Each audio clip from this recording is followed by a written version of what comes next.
بسم اللہ الرحمن الرحیم، اللہم صلی علی محمد و علی آل محمد۔ جہاں زندگی میں ہمیں سیریس ہو کے ورک کرنا ہوتا ہے، وہیں ذہنی صحت کے لیے ریفریش ہونا بھی ضروری ہے۔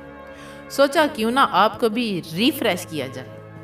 کچھ کھٹی میٹھی سٹوریز ہیں، میں نے تو ان سے خوب انجوائے کیا۔ آئی ہوپ کہ آپ کو بھی پسند آئیں گی۔ ایک شریر لڑکی کی سٹوری ہے، یا آپ ایک لڑکے کی زبانی سنیں گے۔ ہم ایک قومی اسکول کے ایک بورڈنگ میں رہتے تھے۔ بورڈنگ سے کچھ ہی فاصلے پر ایک مکان تھا جو بورڈنگ سے اسکول اور ہاکی کھیلنے کے لیے فیلڈ جانے میں پڑتا تھا۔ اس مکان میں ایک سید صاحب رہتے تھے جو کچہری میں ملازم تھے۔ سڑک سے ذرا ہٹ کر مکان کی ایک کھڑکی تھی جس میں لوہے کی سلاخیں لگتی تھیں اور کواڑ بھی لگے تھے۔ یہ کواڑ ہمیشہ بند رہتے تھے۔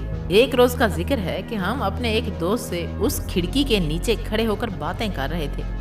ہم کو کھڑکی کے اس طرف کچھ آہٹ معلوم ہوئی۔ ہم نے فوراً جو دیکھا تو ایک سوراخ سے ایک آنکھ کا ایک حصہ نظر آیا۔ ایسا معلوم ہوتا تھا کہ کوئی جھانک رہا ہے۔ ہم بھی اس طرف دیکھنے لگے۔ آنکھ اس سوراخ کے سامنے سے غائب ہو گئی۔ ہم کو جو شرارت سوجی تو ہم نے گلی کو سونا پا کر اپنے دوست کا سہارا لے کر اسی سوراخ سے اپنی آنکھ بھی لگا دی۔ یقیناً دوست کے کندھے پہ پاؤں رکھا ہوگا اور تبھی اس سوراخ تک پہنچے ہوں گے۔ سوراخ میں سے مکان کے اندر کا حصہ صاف نظر آ رہا تھا۔ یہ کھڑکی دالان میں تھی۔ بیچ دالان ایک نوجوان لڑکی کھڑی اس سوراخ کی طرف دیکھ رہی تھی۔ یہ لڑکی ایسی تھی کہ ہم کو بہت اچھی معلوم ہوئی اور ہم اس کو دیکھ رہے تھے۔ ایسا معلوم ہوتا تھا کہ اس لڑکی نے معلوم کر لیا کہ ہم سوراخ میں سے جھانک رہے ہیں، چنانچہ وہ سامنے سے ہٹ گئی۔ ہم یہ انتظار کر رہے تھے کہ وہ پھر سامنے آئے۔ آنکھ کھولے ہوئے دیکھ رہے تھے کہ اسی چھوٹے سے سوراخ پر کسی نے مٹھی بھر کر دھول جھونک دی جو پوری کی پوری آنکھ میں پڑی اور ہم بےتاب ہو کر گر پڑے۔ ہمارے دوست جو اینک لگائے ہوئے تھے انہوں نے جو پنجوں کے بل کھڑے ہو کر دیکھا تو ان کے ساتھ بھی یہی عمل ہوا اور انہوں نے دیکھ لیا کہ یہ شرارت اسی لڑکی کی تھی، لیکن چونکہ وہ اینک لگائے ہوئے تھے لہٰذا ان کی آنکھ کے اندر کچھ نہ پڑا۔ ہماری آنکھ میں دن بھر چبھن ہوتی رہی اور ہم سے کلاس میں پڑھا بھی نہ گیا۔ گو اس شریر لڑکی پر بہت غصہ آ رہا تھا، لیکن ساتھ ہی وہ ہمیں پسند بھی آئی تھی، اور بالخصوص اس کی یہ بے تکلفی۔ واپسی میں ہم نے پھر جھانکا۔ اس نے پھر ہماری آنکھ میں مٹی ڈالنے کی کوشش کی، مگر ہم ہوشیار تھے اور بچ گئے۔ ایسا معلوم ہوتا تھا کہ اسکول کی گھنٹی کی آواز سن کر وہ کھڑکی کے پاس آ گئی تھی۔ اب آئندہ کے لیے ہم نے روزانہ کا معمول کر لیا کہ ضرور ضرور اس سوراخ میں سے جھانکیں گے اور آنکھ میں دھول بھی ڈلوائیں گے۔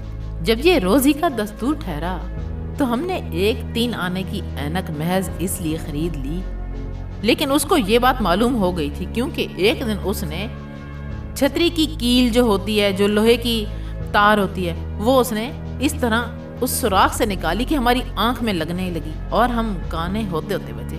ہماری اینک کا تال پھوٹ گیا تھا، مگر ہم پھر بھی باز نہ آئے۔ اس نے ہماری ضد کو دیکھ کر ایک روز آہستہ سے جیسے خود سے کہا، آنکھ پھڑوائے بغیر نہ مانوں گی۔ ہم نے غصے میں آ کر کہا کہ ہم تجھ کو دیکھنے سے باز نہ آئیں گے۔ اس لڑکی سے یہ ہماری پہلی بات چیت تھی۔ ایک دن ایسا ہوا کہ ہمارے گھر سے حلوے کا پارسل آیا، کیونکہ ظاہر ہے ہم بورڈنگ میں تھے تو اماں پیچھے سے حلوہ وغیرہ تو بھیجتی رہتی تھیں اور ہم جیب میں ڈالے ہوئے دن بھر کھاتے رہتے تھے۔ حسب دستور ہم نے آ کر جھانکا اور اس ظالم نے ہماری آنکھ میں دھول جھونکی۔ ہم نے اس کے جواب میں کہا، یہ لو حلوہ کھاؤ، اور یہ کہہ کر حلوے کا ٹکڑا جو ملائم سا تھا اس سوراخ کے اوپر رکھ دیا اور زور سے اندر دبایا۔ وہ سوراخ بالکل گول تو نہ تھا، مگر کم و بیش 2 انی کے برابر تھا، لہٰذا کافی حلوہ پہنچ گیا۔ ہم تھوڑی دیر بعد چلے آئے، نہ معلوم اس نے حلوہ کھایا بھی یا نہیں۔ دوسرے روز جو ہم پہنچے اور جھانک کر دیکھا تو کوئی نہ تھا۔ ہم نے دیکھا تو وہ کھڑکی پر لپکی ہوئی آ رہی تھی اور جھٹ سے اس نے مٹھی بھر راکھ زمین سے اٹھا کر ہماری طرف پھینکی، لیکن ہم ہوشیار ہو گئے اور وار خالی جانے دیا۔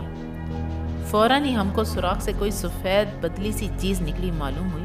ہم نے دیکھا تو کھوئے کی ایسی باریک سی بتی تھی۔ ہم نے فوراً اٹھائی اور اس کو بڑے مزے کا پایا۔